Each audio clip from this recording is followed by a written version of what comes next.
Watch me destroy Bones. Watch me. That's what Alexander Gustafsson said during weigh-ins on Friday. 5 years ago, we watched Jon Jones destroy Gustafsson in an epic 5-round fight. Now, the two meet again for the light heavyweight championship, but not without a little pre-fight drama. Just days ahead of the fight, unprecedented move. The entire card was moved from Las Vegas to Los Angeles. Why?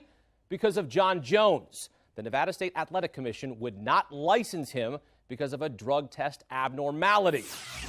Earlier this month, Jones tested positive for the same substance that caused his 15-month suspension. So, Alexander Gustafsson wore a no-doping T-shirt during the weigh-ins. Jon Jones wouldn't even look at him during the weigh-ins. Again, Jones defeated Gustafsson in September of 2013 at UFC 165 via unanimous decision to retain the light heavyweight title. Pick it up second round. Two fighters exchanging punches mid-second round. Later, Jones with a quick leg that hobbles Gustafsson. End of the second round, Gustafsson, he goes down there. Jones finishes the round with a spinning kick. And it's Jon Jones taking down Gustafsson. Third round TKO. There it is. Jon Jones is back. Third round TKO for the light heavyweight championship. Jon Jones wins his 14th consecutive UFC fight via third round TKO. That's the second longest streak of all time behind Anderson Silva's 16. Jon Jones, fight breakdown. The heavy favorite. Well, yeah, I hope you had your money on Jon Jones. In his 19-fight UFC career, he's outlanded every single one of his opponents. 126-48, and the significant strikes, 118-44. Jon Jones dominated this fight at UFC 232 in L.A. With you without asking about DC, and you even brought him up yourself inside the octagon. I want to ask you, you've made it clear that you're not necessarily interested in a third fight with him. If he wants to come and try to prove that this belt was his, he can come to you. But I wonder, wouldn't it say something to go up to heavyweight and just take both of the belts that he won? Wouldn't that actually put him down even more to take them both from him? That's the thing. I really don't want to put him down. That's really not what it's about. You know, DC uses every platform, every opportunity he gets to try to discredit my achievements. And so the only achievement I want to discredit of his is the claim to being a light heavyweight champion. He never was a light heavyweight champion. I've been light heavyweight champion since 2011. I beat him twice, and I'm going to beat him again a third time if he wants to prove that he's a champ. Appreciate the time, Jon. Congratulations. My man.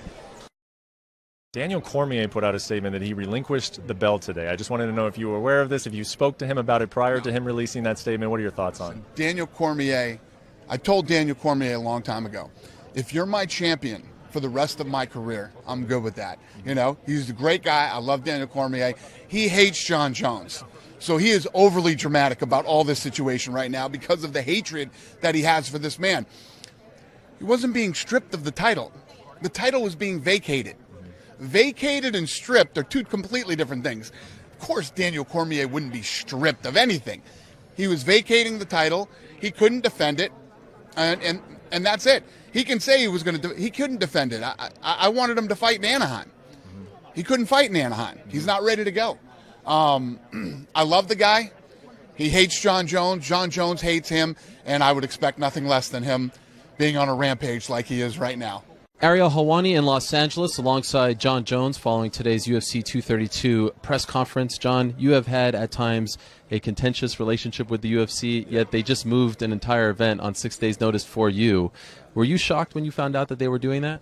You know, I don't think they moved the event for me. The UFC is not a company to put one athlete above everyone. I think they moved the event for the sake of the card and keeping the card strong and keeping the fans excited. I know there's people all over the world who are planning on renting this pay-per-view, and people all over the world who want to see me and Alexander Gustafsson fight now.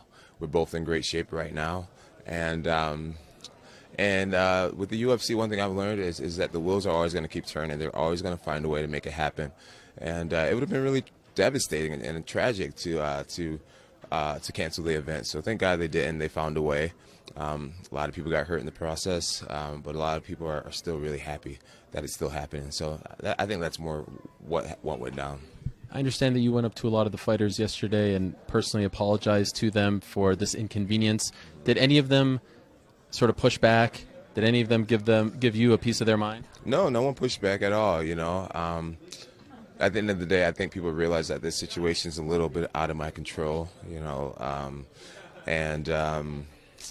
people are really affected, and some people really don't want to look at it for what it is. They're just saying, hey, it has something to do with Jon. Let's just blame it on Jon. But a lot of guys knows that it's out of my control, and they forgave me for just the whole thing.